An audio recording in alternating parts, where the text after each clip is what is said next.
So hello guys, कैसे हैं आप लोग? आई होप बढ़िया होंगे, अपनी लाइफ में एंजॉय कर रहे होंगे। बेसिकली आज हम नेम रेंजेस देखेंगे, ठीक है। तो नेम रेंजेस बेसिकली क्या होता है कि एक किसी हम सेल्स या सेल्स ऑफ जो रेंज होते हैं उनको हम एक स्पेशल नेम देते हैं। अभी आप इतना ही समझो, ठीक है। मैं आगे आपको और बताऊंगा बेसिकली होता क्या है, इसके एडवांटेज क्या है और इसका हम यूज़ क्यों करते हैं। तो आप अभी आगे देखो, उसके बाद आपको क्लियर हो जाएगा, देन आपको क्रिस्टल क्लियर होगा बेसिकली होता क्या है, ठीक है। तो ऐसे डेफिनेशन देने से आपको समझ नहीं आएगा। तो अभी इतना ही जानो, किसी हम सेल या ग्रुप ऑफ सेल्स होते हैं, उनका जो रेंज होता है उनको हम एक स्पेशल नेम देते हैं ताकि हम उसको इजिली आइडेंटिफाई कर सकें, ठीक है। तो स्टार्ट करते हैं बिना किसी देरी के। तो यहाँ पे देखो, मैंने इसका जो भी हमारा टाइटल है वो दे रखा है। तो यहाँ पे देखो, प्रोडक्ट है आइटम 1, आइटम 2, आइटम 5 तक है, ठीक है। यहाँ पे मैंने मंथ दे रखे हैं, जैन, फेब, मार्च, जुलाई तक का है। देन डेटा है यहाँ पे। ये क्या कर रहा है बेसिकली, जो आइटम 1 है, जैन में 100 प्रोडक्ट जो थे, 100 आइटम थे, उतने सेल हुए, ठीक है। फैब में 120 सेल हुए, देन मार्च में 140 सेल हुए। तो ऐसे आप समझ सकते हो, ठीक है। अब लेट से मुझे क्या करना है, मैं यहाँ पे अभी आपको समझाता हूँ, ठीक है। तो बेसिकली मैंने यहाँ पे लिख दिया, लेट से मैंने यहाँ पे लिख दिया मंथ, ओके। और यहाँ पे मैंने ऐसे कुछ रैंडम लिख दिया जैन, ओके। अब मैं क्या करूँगा, ये जो पर्टिकुलर सेल है, ठीक है, इसको मैं एक स्पेशल नेम दूंगा, ठीक है। तो यहाँ पे मैं क्या कर देता हूँ, यहाँ पे देखो इसका जो शो कर रहा है N15 शो कर रहा है। N15 बेसिकली क्या कर रहा है, ये जो कॉलम है N15 नंबर पे ये रो है, ठीक है। तो N15 यहाँ पे शो कर रहा है। एक्सेल जो है बाय डिफॉल्ट इसको शो कर रहा है, ठीक है। अब मैं क्या करूँगा, एक स्पेशल नेम दे दूंगा इसको, मैं दे दूंगा मंथ, ओके। अब मैंने इसको दे दिया। अब देखो, जब मैं यहाँ पे क्लिक करूंगा देन क्या शो करेगा, यहाँ पे देखो मंथ शो कर रहा है। तो बेसिकली हमने क्या किया, जो यहाँ पे N15 शो कर रहा था उसको मैंने रीनेम कर दिया यहाँ पे मंथ से, ठीक है। अब वो मंथ बेसिकली क्या करेगा, जब भी हम इस पे सिलेक्ट करेंगे वो हमें यहाँ पे मंथ शो करेगा इंस्टेड ऑफ N15, ठीक है। तो ये करते हम, एज ए स्पेशल नेम दे देते हैं किसी को, ठीक है। अब इसका यूज करने का पर्पस क्या है और यूज क्यों करते हैं, एडवांटेज क्या है इसका, तो ये सारी चीजें हम देखेंगे, ठीक है। अब लेट से मुझे क्या करना है, यहाँ पे देखो आइटम 1 में 100, 120 ये सारी चीजें, ठीक है, यहाँ पे शो कर रही है, ठीक है। अब मैं क्या करना चाहता हूँ, ये जो रेंजेस हैं इसको मैं सिलेक्ट करके इसको मैं जस्ट देना चाहता हूँ कि जैन, ये जो सारे जो रेंज हैं वो केवल जैन जो सेल हो रहा है केवल जैन मंथ में हो रहा है। तो उसको मैं एक पर्टिकुलर नेम दे दूंगा, यहाँ पे कि 7 शो कर रहा है, इसको मैं दे दूंगा जैन। इसलिए मैं क्या शो करना चाह रहा हूँ कि जो भी सेल हो रहा है वो जैन मंथ में हो रहा है। तो यहाँ पे मैं जितने भी ग्रुप इसका जो सेल है उसको जो रेंज है उसको मैं दे दूंगा एज अ जैन। तो यहाँ पे देखो मैंने दे दिया। अब देखो, जब भी मैं इस रेंज को सिलेक्ट करूंगा देन यहाँ पे देखो क्या शो कर रहा है, जैन शो कर रहा है। तो अब देखो कितना इससे हमारा काम आसान हो जाएगा। ये देखो आप, यहाँ पे मैं देखो जैसे कि अब क्या करूँगा, यहाँ पे मैं लिखूंगा इक्वल टू, देन सम करना है मुझे, ठीक है। तो मैं क्या करूँगा, जस्ट यहाँ पे लिख दूंगा जैन, देन ओके। देखो 1500। और हम जो पहले करते थे सेम उसी का है। अब फायदा यह है कि जस्ट हम उस पर्टिकुलर जो हमने नेम दिया उसको लिख दिया उस पे, देन उसका सम कर दिया। बट अब हमें यहाँ पे क्या करने का, यही सेम चीज हम ऐसे करते थे पहले। तो इसको जब मैं ऐसे करूंगा देन देखो सेम रिजल्ट आ रहा है, 1500, 1500।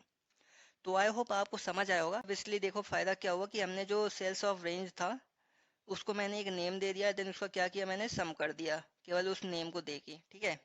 एंड देन अगेन मैंने क्या किया, यहाँ पे मैंने जस्ट एक सेल का जो है नेम उसको रीनेम कर दिया, देन उसको मैंने जब सेलेक्ट किया देन अलग यहाँ पे नेम उसका शो कर रहा है, ठीक है। और इसका एक फ़ायदा ये भी है कि हमें उस पर्टिकुलर जो डेटा हमने उसको दिया है, ठीक है, उसको मुझे बार बार रिविजिट करना है, ठीक है, पर डे मुझे चेक करना है यहाँ, ठीक है।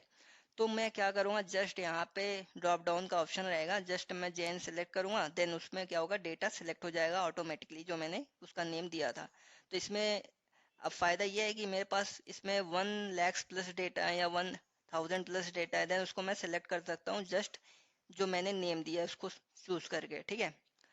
अब इसको मैं अगर दूसरे सीट में भी चला जाता हूँ ना, अब यहाँ पे देखो मैं दूसरे सीट में जाऊँगा, ठीक है। यहाँ पे देखो वो ऑप्शन आ रहा है, ठीक है।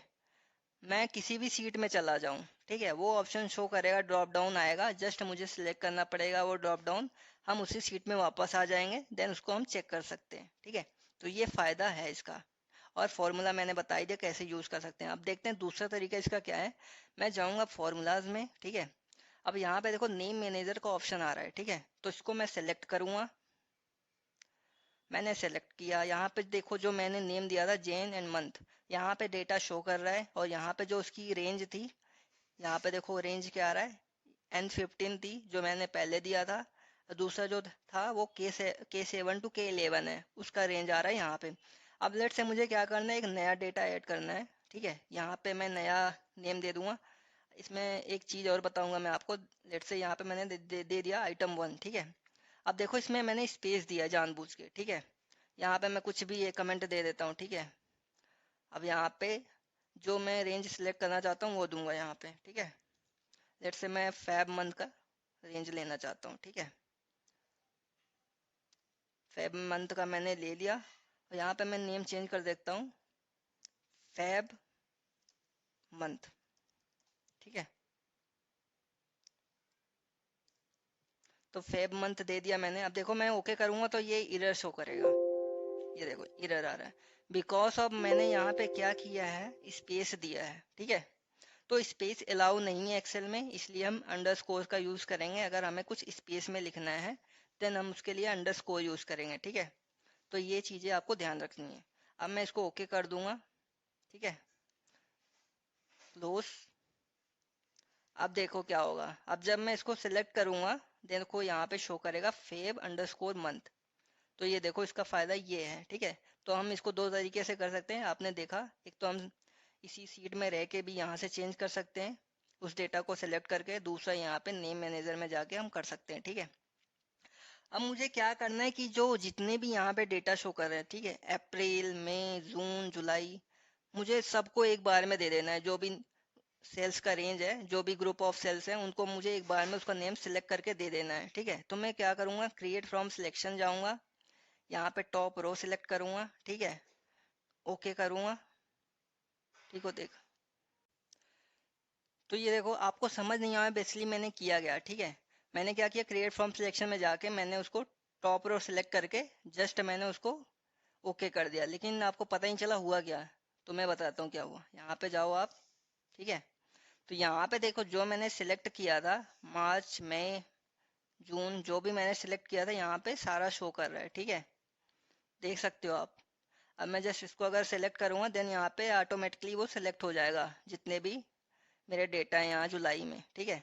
तो हमने क्या किया, जो भी हमारा ये हेडर था, टॉप रो, टॉप रो में जो भी हमारा हेडर था उसको मैंने सिलेक्शन में जाके सारा कुछ जो भी रेंज था उसको सिलेक्ट किया, उसको ऑटोमेटिकली उसने एक्सेल ने क्या किया, उसको एक नेम दे दिया।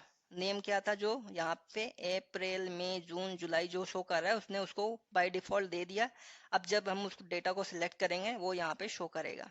तो इसका एक फ़ायदा ये हुआ कि अगर हम किसी मंथ का देखना चाह रहे हैं तो जस्ट यहाँ पे क्रिएट फ्रॉम सिलेक्शन में जाके उसको हमने दे दिया, वो ऑटोमेटिकली क्या करेगा, उसको प्रोवाइड कर देगा नेम। देन जब भी हमें चेक करना है किसी पर्टिकुलर मंथ का, देन हम उसको विजिट कर सकते हैं, जितने मर्जी हमें विजिट करना है हम करके उसको देख सकते हैं। तो इसका फ़ायदा ये है।